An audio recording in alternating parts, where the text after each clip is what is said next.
Hi, everybody. I wanted to kind of wrap up week 6. We covered both group and team dynamics as well as effective communication. And so, if you grab your study guide, let's just do a little review because these are the terms that are on the study guide that you will see again on either the midterm and or the final exam. So if we go back in the chapter on group and team dynamics, first thing that you see on your study guide is Steiner's model of actual productivity. So as I've said before, you will need to know that equation and understand what it's talking about. So if you can remember always whatever is in that chapter in terms of the way I've categorized everything, when it comes to the test, it would be a lot easier for you to pick out the correct answer. So as you know, Steiner is going to be under group and team dynamics. So Steiner's model is actual productivity equals potential productivity minus losses attributable to faulty group processes. So let's go back through that. Actual productivity means, let's say we're talking about a team. So at U of L, if we were to just make up a team, the soccer team, and they have a record of 8 wins, 2 losses, and I say to the team, do you think that's the best you can do? Is that your full potential? And they go, no, but that's actually what they did. 8 wins, 2 losses. And I said, well, what do you think you're capable of? And if they were to say, we think we're capable of 10 wins, 0 losses. So actual productivity is 8-2, whereas potential productivity is 10-0. And so what we're in the business of doing as sports psychologists is trying to figure out, as we gather the facts, well, based on that, this is the outcome. How can we manipulate that to have a more desirable outcome? And so in this case, we want to know how can we have them reach their full potential and have a 10-0 actual productivity. Well, what's going wrong?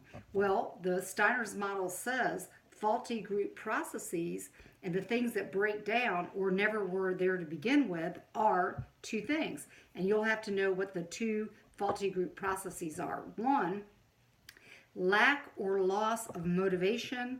The other is lack or loss of coordination. Coordination is also timing. So actual productivity equals potential productivity minus losses attributable to faulty group processes. And again, those 2 are loss or lack of motivation, loss or lack of timing and coordination. Well, we can segue from Steiner's model, thinking about those 2 faulty group processes, and apply them even to Ringelmann's theory. So in the Ringelmann's theory or Ringelmann's effect, actually over 100 years ago, Ringelmann did an experiment whereby he had people doing tug of war, and he started having one-on-one. And what he found, and again, this is a theory, that when he had 1 against 1, each of those individuals in that tug of war were giving 100%.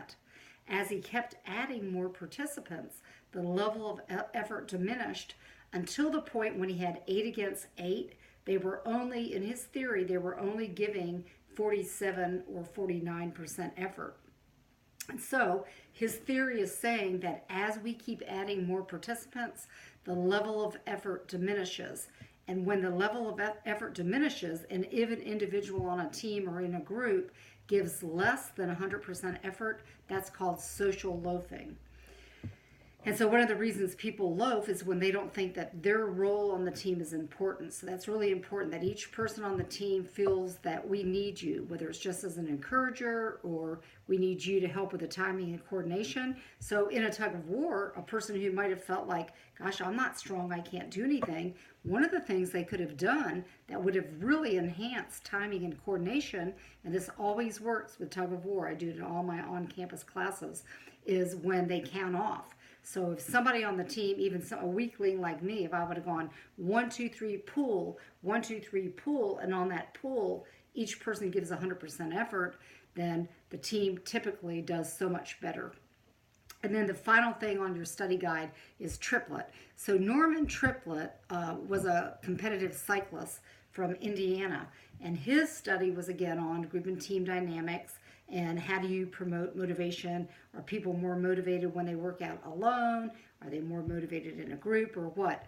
And so even though it seems contrary, what Norman Triplett found is that a cyclist would bike a lot faster if he or she were biking against at least one other person rather than just against themselves.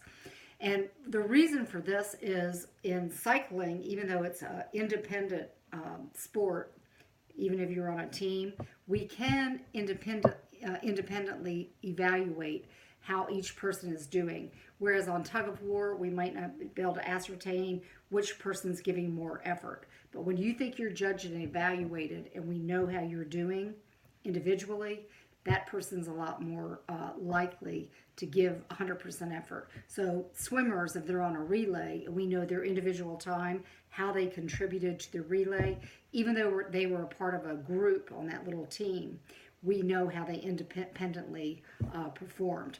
So that's what you need to know from the group and team dynamics. So let's do a segue to the next chapter, effective communication, and the ones that are on your study guide. First of all, we do differentiate between verbal and nonverbal. Of course, the nonverbal is your body language. It can be proximity, how close or far you are to the person with whom you're communicating, your body language, eye contact, facial expressions, those sorts of things. And so if you do those in a positive way, that enhances your conversation and your communication. If you don't, those are blocks. And so we talk about, when we talk about the two different kinds of communication, one is interpersonal communication. That's between you and at least one other person, whereas intrapersonal communication is what we also call self-talk. So as we've talked about before, self-talk is so important on a lot of levels, but there are 4 different kinds of self-talk, and that's intrapersonal communication. First is negative. We hear that the loudest of all, negative self-talk. The other is positive or motivational self-talk. Next, we have instructional self-talk, which is where you're kind of like your own coach in your head. So if you're a golfer, it might be relax your shoulders, eye on the ball, follow through, and that's an instructional kind of a self-talk. And the other are called cue words, C-U-E. Cue words are words to prompt you to think in a positive way. But when it comes to effective communication, as we've talked about on discussion board, by far the most important part is active listening, where you're attending to the information, you're providing feedback and reinforcement. Your body language shows that you're engaged and that you're listening. So active listening is by far the very most important part of effective communication. Let's see what else.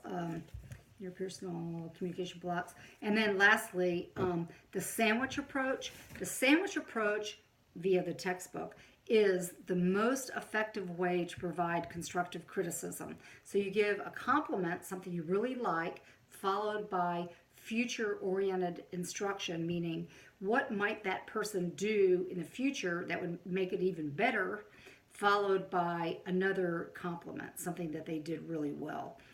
And so there's even on page 241 in our text a little diagram about that. CBAS, the Coach's Behavior Assessment System, we also will see and talk about in the leadership chapter. I mention it here because it does tie in with communication, because it's an assessment we can give to see whether coaches are effectively communicating with their team and providing feedback, both in terms of motivation, instruction, positive feedback, and all of that, or are they only providing criticism? And so that's something, again, we will talk about in the chapter on leadership. So that's a wrap up for what you'll see again on the test. Be sure you follow the study guide, and I'll see you again next time. Bye. Have a great day.